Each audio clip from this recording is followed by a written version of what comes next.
Hey, it's Reed from Emerald Lotus, a website that shares free weekly tarot resources and other divination goodies.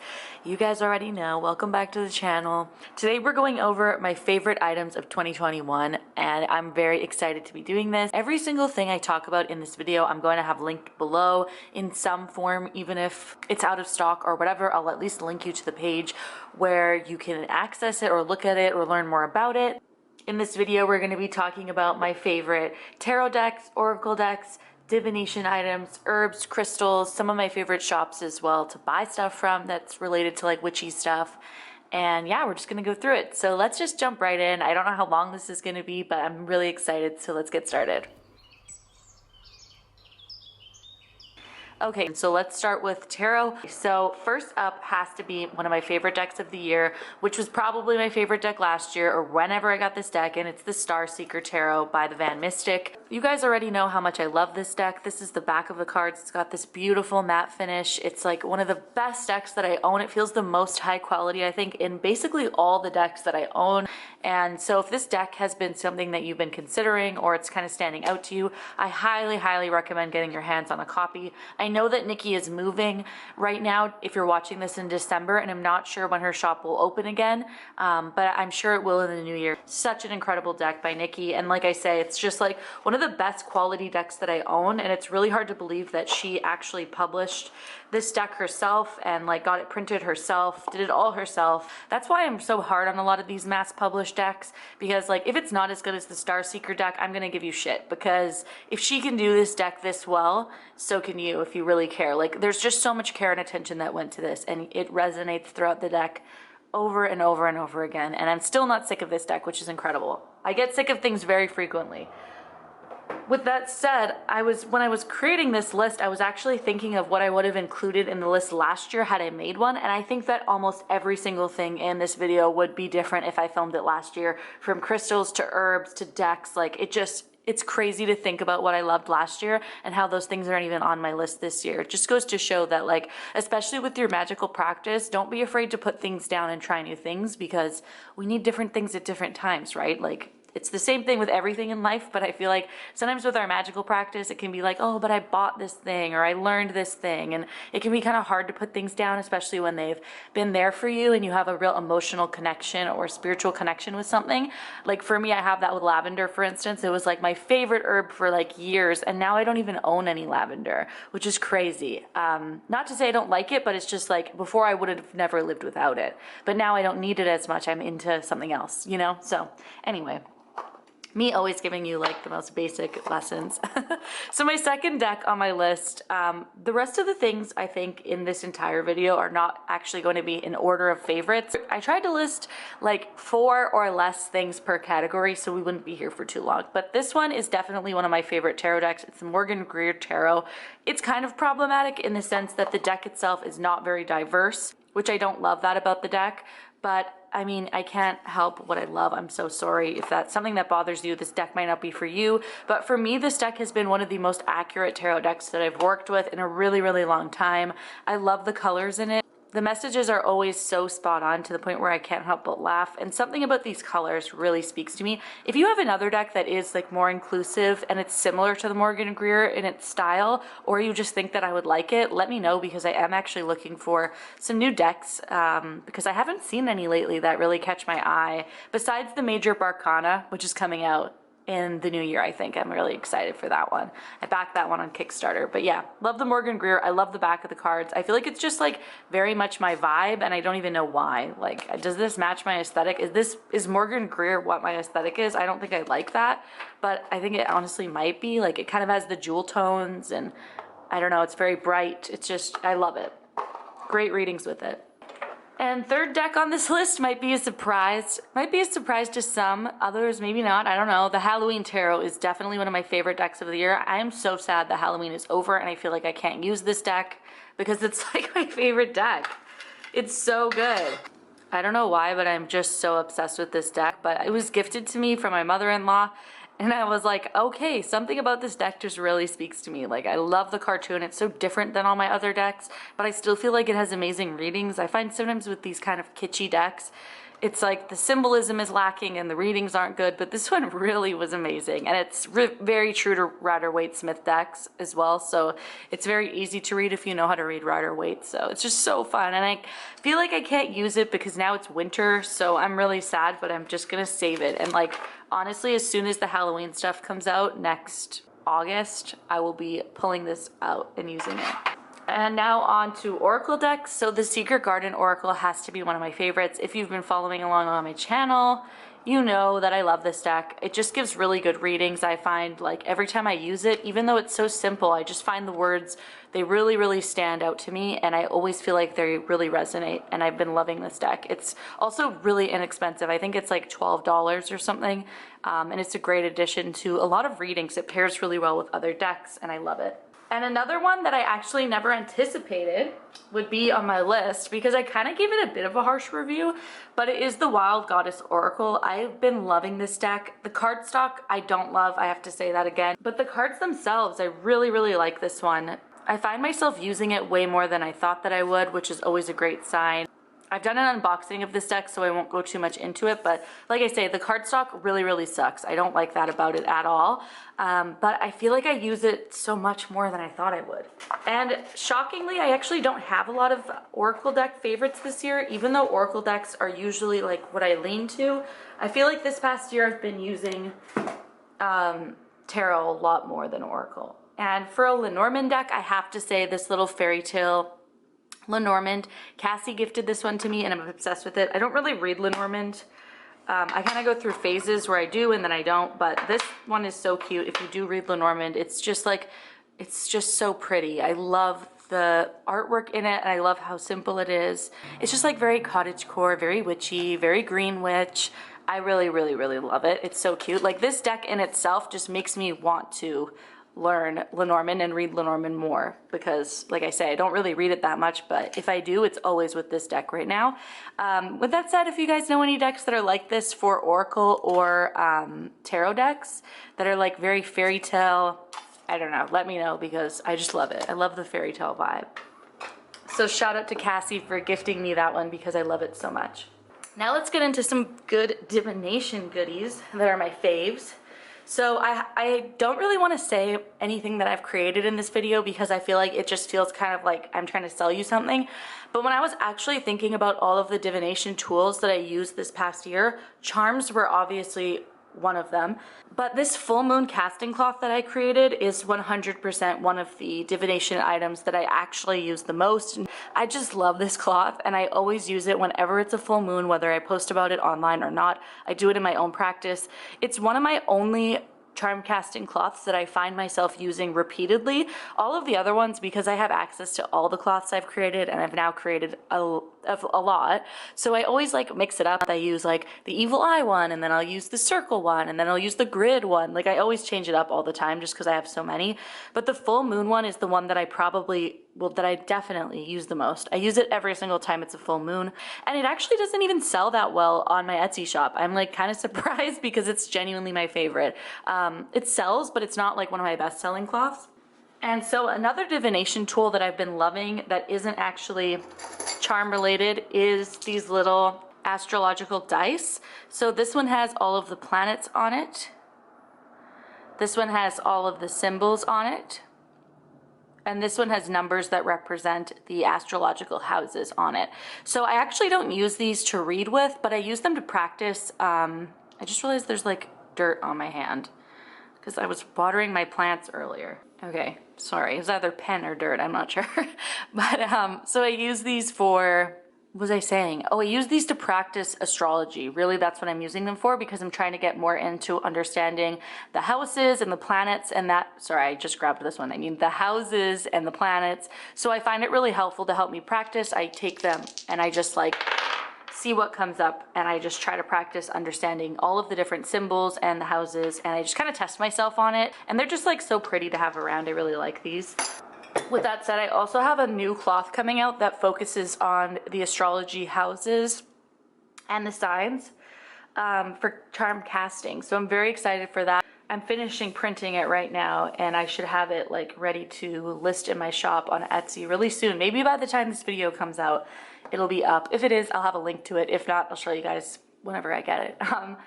And then the last thing for divination is I love making these little spell bags lately. So I just use an organza bag, and then inside it I create like a little herb blend of something that I want to attract or banish, basically. And this one is to attract more money, which since I made it, girl's been attracting way more money. So we love that for us. So yeah, I've been making a lot of these. I keep some of them under my pillow, some of them I keep in my wallet, not necessarily all for money, like all for different aspects of my life. But it's a fun way to practice magic if you're ever like, I feel like making like a potion. I feel like doing something witchy and fun. This is always really fun. And you can also gift them to people if you have someone in your life that has a problem. It's a cute gift. I've done that for someone in my life, just to kind of like show them that I'm here for them and that I support them. And I've also given people access to my witchy herbs and basically said like, what do you want to make? And I've helped them make something for their specific needs.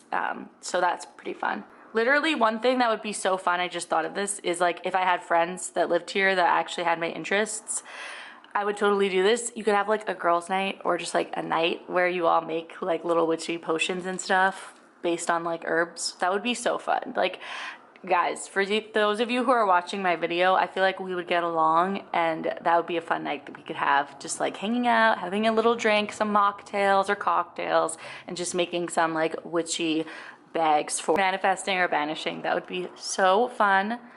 Like, I wish you all lived closer to me because that would be awesome.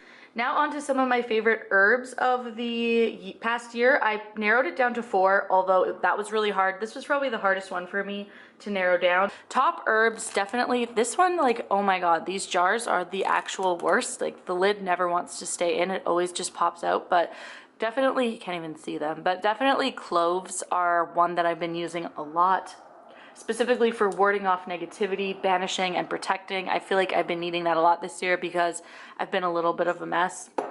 Second favorite herb is Valerian Root. This one I use specifically for anxiety and stress mostly. A lot of herbs and their magical properties, they have like a ton of them. So I'm not going to say what all of them are for each herb. I'll just tell you what I use them for. And this one is specifically for anxiety and stress, although Valerian Root does a lot of stuff as well. And then we have Elderberry, which is another one of my favorites this year.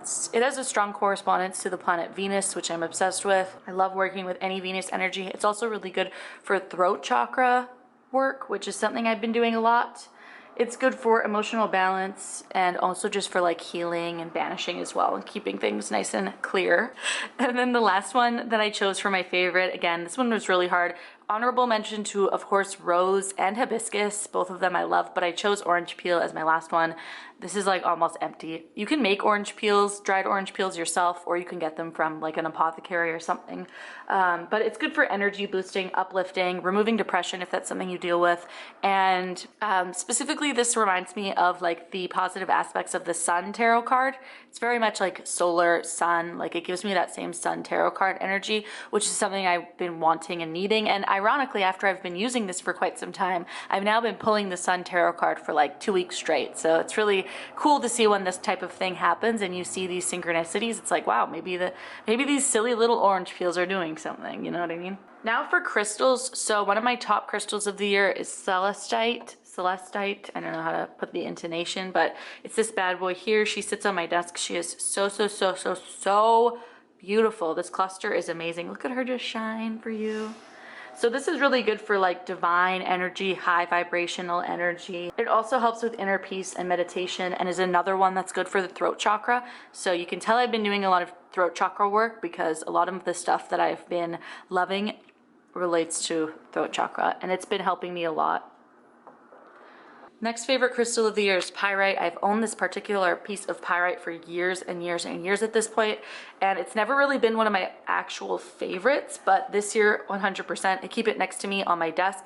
I actually keep it right beside my little money magic spell bag, and I feel like the two of them together is just like a potent mixture. So pyrite is really great for good fortune, and it also shields and protects against a negative energy, which is something like, who doesn't want both of those things? Do you know what I mean? It's also considered, I think pyrite is also called fool's fool's gold. It's a pretty popular crystal, one that I 100% recommend you have in your collection if you're looking for a new crystal or you don't have any pyrite. It's also not very expensive, which is great.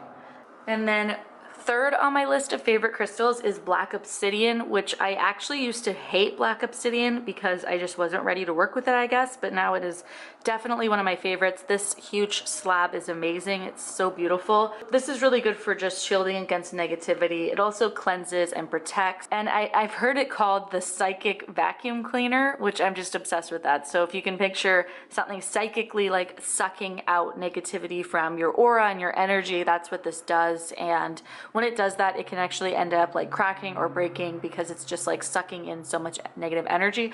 So I actually leave this on my desk right beside my my workstation. So this has been helping me so much just to like cleanse my energy, keep things protected, and keep me level-headed. I've been obsessed with this obsidian. And then a more uncommon stone that I figured I would mention as well, because the three that I just mentioned are very popular. If you're looking for new stones, you can find them in many places. I'll have links below, but you can honestly find them at most metaphysical shops. But one that's a little bit more rare that I've been really loving working with is, I'm probably going to say this wrong, but I think it's Astrophyllite or something, I'm pretty sure. I could be totally wrong. I'm going to insert it if I'm wrong. This one is really, doesn't want to show up well on camera. It doesn't look too crazy on camera, but it's actually used for crown chakra energy, which is really cool. And it amplifies truth and helps you do shadow work as well.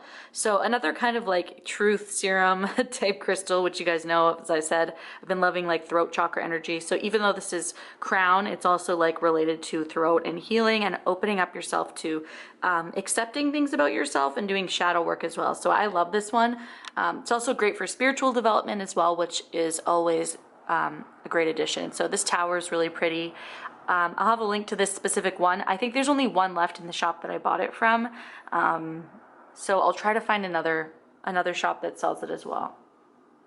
And speaking of shops, I also want to mention some favorite Etsy shops that I purchased from in this past year. And so the one that I actually got that Astrophyllite from is called the Dharma Guild Gems, and they're based in Portland. They have a really cool Etsy shop that has more rare or less common crystals, I feel like. If you're more advanced or curious to try different types of crystals, then that would be a great shop to check out. They have just some different things, some more rare things, just some things you might not find at every metaphysical shop, which I think is really cool.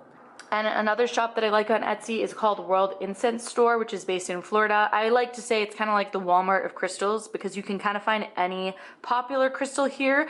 So they don't always have super rare stuff or anything that's like too quirky or neat, but if you're looking for something like very basic that's common, you can probably find it at World Incense Store for a really great price. Like I'm pretty sure that I got it from there, and like this is a really nice chunk, and I paid a decent amount for it, like way less than I would at a lot of other places. And I'm 99% positive I got this amethyst cluster from World Incense Store, and I think I paid like less than 30 bucks for this big ass thing, which is really good. I've seen it. Amethyst can often be super overpriced for something so common, as can a lot of crystals, honestly. So it's always good to buy from someone that isn't gonna like rip you off. And another Etsy shop that I've been loving is called Talisman by Yanni. They're based in Pennsylvania. They have a huge collection of herbs. If you're looking to get into more herb spell work or just use herbs for different magical purposes, this is a really great shop because they have actually like a beginner's kit, I'm pretty sure, where you can get like all the kind of basics that are good starting points for working with. But beyond that, you can also order specific herbs, and they have a really extensive list of herbs that they always have in stock. So a lot of the more unique herbs that I get are from Talisman by Yanni. I love their shop. She's so sweet, and like I say, she has so many things in stock all the time, and like really good shipping and everything as well, and a super fair price for getting herbs and getting them in a little bit more of like a smaller quantity as well. So in some places when you have to buy magical herbs, I don't know if you've ever looked for them online before or even in person, you often have to buy like a pound, like a really big bag of herbs, which like how are you ever going to go through that unless you're actually like bathing in it, making teas with it and that whole thing. With certain herbs, of course, that's fine to do if you're going to do that, but make sure it's of course really high grade if you're going to be drinking it. But a lot of the time I use them for smaller things, like just putting them inside a little magic spell bag, anointing candles, or like putting them inside a salve or something that doesn't require like a lot of herbs. So this place is great because you can actually get a wide variety instead of just like one massive bag, and their pricing is really good for the amount of variety that you can get, I think. And now the final category, which is going to be some Canadian things, just because if you guys know, I'm Canadian. I live in the United States, but I am Canadian. So we got to give some love to some Canadian shops.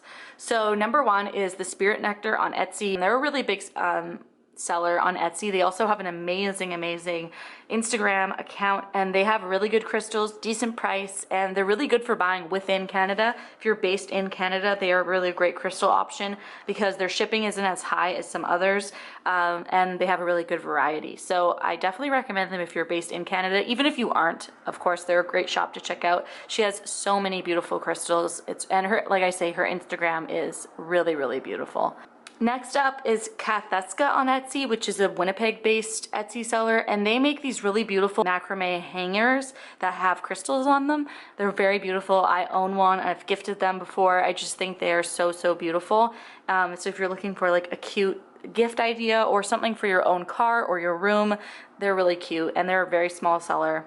I don't know them, but they are Winnipeg based, and I'm from Winnipeg, but I don't even know who they are. I just really like their shop. The final Etsy shop that I wanted to mention that is Canadian based is White River Art Studio. The creator's name is Renee, or the artist, her name is Renee. She's based in Calgary. She does this amazing Victorian vintage inspired linocut oracle deck. It's so beautiful. I love it so much. It's one that I wish I used more because I love it, but I don't always grab for it. I should leave it on my desk, but it's amazing, and it actually has the card meaning on the back of the card.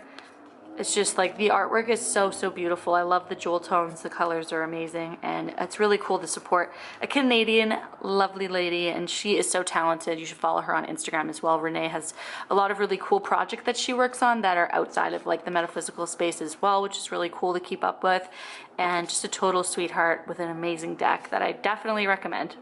Okay, so I think that brings us to the end of my favorites of 2021. Thank you so much for being here. Let me know if you have any suggestions. What are your favorite items from 2021? Open to all different avenues, divination, whatever, metaphysical or otherwise.